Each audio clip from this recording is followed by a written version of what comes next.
Dahil kaarawan ko ngayon, maghahanda ako ng pansit para naman sa pangpahaba ng buhay ko. Dahil sabi nga nila, ang pansit ay simbolo ng pampahaba ng buhay.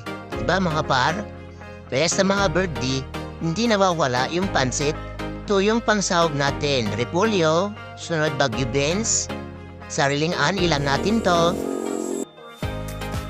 At susunod naman ay carrots. Binili ko lang to. Sunod naman sa carrots, itong hotdog. Ang palasa din itong hotdog eh. Unting hotdog lang. At ito yung ating seasoning. Taran! Yan na po. At ang susunod ay mag-ilis din tayo ng manok. Ipili tayo ng manok natin. Kung ano ang mas maganda. Ito pansabong to eh. Dahil ito ay bata pa. Pansabong din to eh. Pwede nga. Hindi nga. Pansabong talaga. Pili tayo. Ito pansabong din to. Pansabong din to. Ito mababae. Ito. Dito pwede pangsabong eh. Okay lang kung may pansabong na mababae. Kaya kapakatayin to. Bigyan mo naman ng puparawan mo kasi. Masarap kaya to gagawin natin litson tong native. Itong partner ko hindi marunong umawak.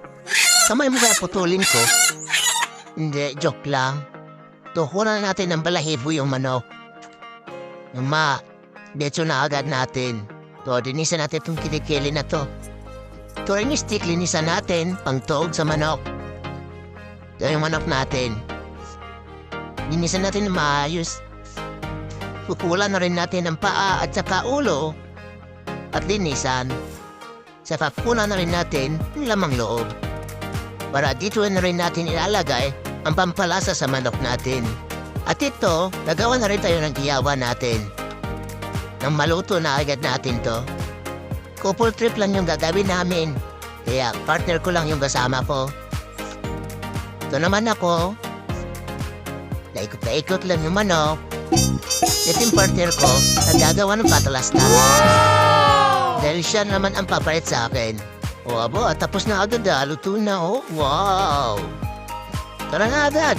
Kain na tayo, baka maabutan pa tayo ng gabi. Hindi na tayo makapag-video dito. Baka makanta-kanta pa oh. Pero thank you sa sobrang ganda ng boses mo. Tara na at kumain na tayo kasi tatakam na ako sa manok. Bakit nga ba di ako nakikita sa camera? Pero sinadya ko talaga yan. Si ayaw ko makita na kumakain ako. Lakas pa naman kumain. Pero konti lang yung nakakain ko. Maubos kaya namin to? Mukhang marami lang to eh. To kalahati na lang yung manok. Siguro maubos namin to. Ang tamis na kamote mga pa. Sing tamis ng pagmamahal niya. Ang sarap pala sa feeling no kapag couple trip lang. Talagang enjoy yung pagkain kapag kayong dalawa. Kaya itry nyo to mga par. Ang sarap sa pakiramdam.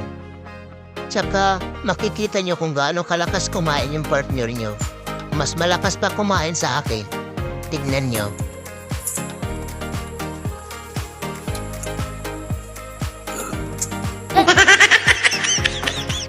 Mukhang hindi na namin maubos. Hindi na namin kaya. Hindi kami pwede sa mga mukbang. Kunti lang yung tangki namin. Rauwi na tayo. At ito yung sobra namin. Pinakain ko na lang sa kanila. Pasensya na kayo, sobra na lang yung pinakain namin sa inyo. At syempre, iba lang din yung handaan para sa buong pamilya namin. Bakit malungkot tong isa? Ubusan ata ito ng ulam ah.